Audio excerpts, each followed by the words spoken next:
because it can happen. I'm not saying it's going to happen, but can it happen? Yes. Yes, it can happen.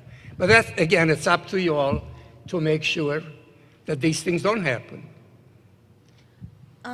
And based on education-wise, how did you receive your education? Were you in the camps, or like when did you receive your education?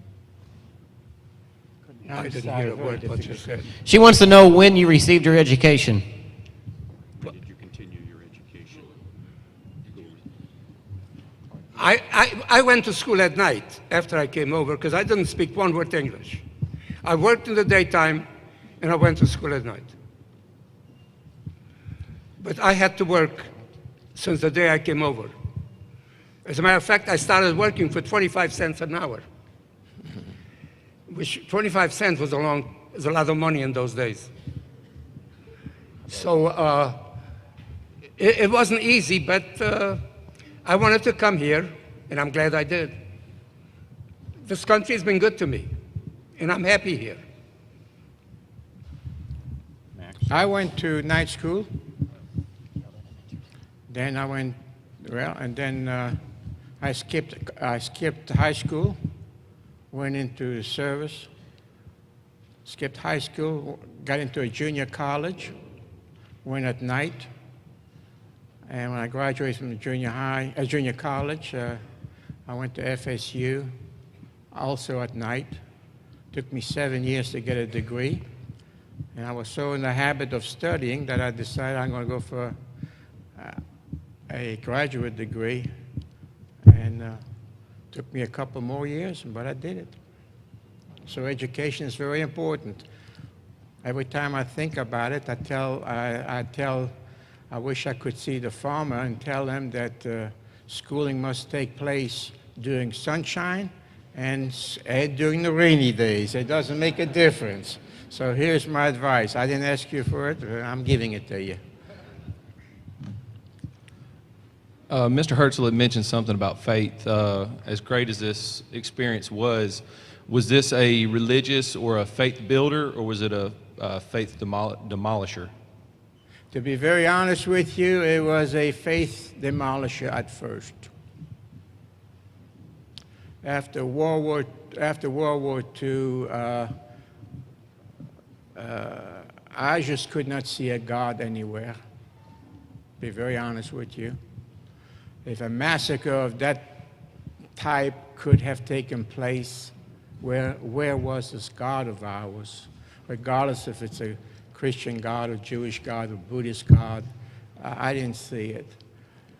As I got married and the family grew, faith has come back, and I think I'm well set and I'm at ease now. And I feel very comfortable with it. But I do have a little bit of anger against God yet. I still have a little bit of anger. He was able to split the Red Sea. He was able to feed the thousands of Israelites in the desert with manna. And why not? I mean, so many, all right, if he wanted to destroy those that were not religious, I accept that. What about all those rabbis and scholars?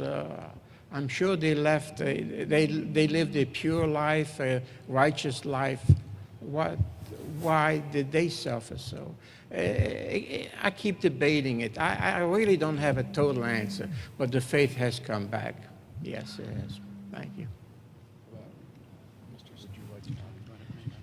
I have a very big problem with that. Very big problem. Yet, I belong to organized temple. I'm a member. I've been for 50 years at my temple. My children grew up in the temple. My grandchildren are growing up in the temple. We go through all the religious, what we call bar mitzvahs, bat mitzvahs, what have you. But I personally have a very big problem.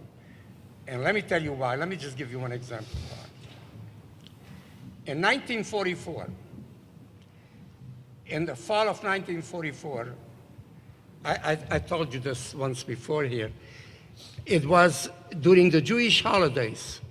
We have a Jewish holiday called Yom Kippur, Day of Atonement, where we usually fast from sundown to sundown, the following day. And we don't eat. We spend the day in temple, most of us. And we ask God for forgiveness, and we ask mankind for forgiveness. And I was in camp, and we lined up in the morning to get our black coffee and our slice of bread.